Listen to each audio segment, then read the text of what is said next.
Ma'am ஜோசியம் சொல்றவங்களும் life கோச்சும் எப்படியுமே ஒன்னாவாங்க, 2 பேருமே ஒண்ணுன்னு சொல்றீங்க? கண்டிப்பா நான் வந்து லைஃப் கோச்சா தான் இருக்கேன். எப்படின்னு பார்த்தீங்கன்னா, ஜஸ்ட் நீங்க என்கிட்ட உங்க ஜாதகம் குடுக்குறீங்க அப்படின்னு வச்சுக்கோங்களேன், ப்ரெடிக்ஷன் மட்டும் நம்ம சொல்றது கிடையாது. நான் வந்து அதர் தேன் தட் பர்சனலா உங்களோட கனெக்ட் ஆகி தான் நெறைய இன்ஃபர்மேஷன் சொல்வேன் நான். ஃபார் இன்ஸ்டன்ஸ் நீங்க உங்க ஜாதகம் எடுத்துட்டு என்கிட்ட வரீங்க அப்படின்னு வச்சுக்கோங்களேன், இப்போ வீடு கட்டலாமா அப்படின்னு என்கிட்ட கேட்குறீங்க. நான் வந்து உங்களுக்கு இந்த நட்சத்திர புள்ளிகள், லக்ன அதிபதிகள், இந்த டீட்டெயில்ஸ் எல்லாமே பார்த்துட்டு நான் உங்ககிட்ட சொல்றேன். இந்த மாதிரியான வீடு வாங்கலாம். இந்த டைம் பீரியட் நல்லா இருக்கும். இல்ல இப்ப சீரியஸாவே நல்லா இல்லைங்க அப்படின்னு நம்ம சொல்றோம்.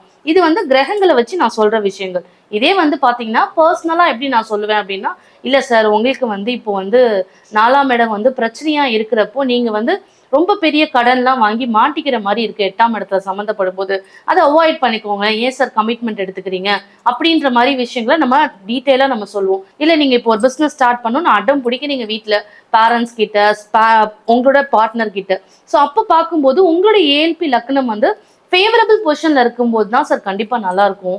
அதே வந்து கார்னர் ஃபேஸஸ்லாம் இருக்கும்போது நீங்க என்னதான் முயற்சி பண்ணி ஒரு பிசினஸ் ஸ்டார்ட் அப் பண்ணாலும் சக்சஸே ஆகாது. ஸோ இதை நான் வந்து உங்ககிட்ட சொல்லிட்டேன்னா உங்க மென்டாலிட்டி வந்து கிளியர் ஆகும். கன்ஃபியூஸ் ஆகி அங்கேயே நிக்க மாட்டீங்க.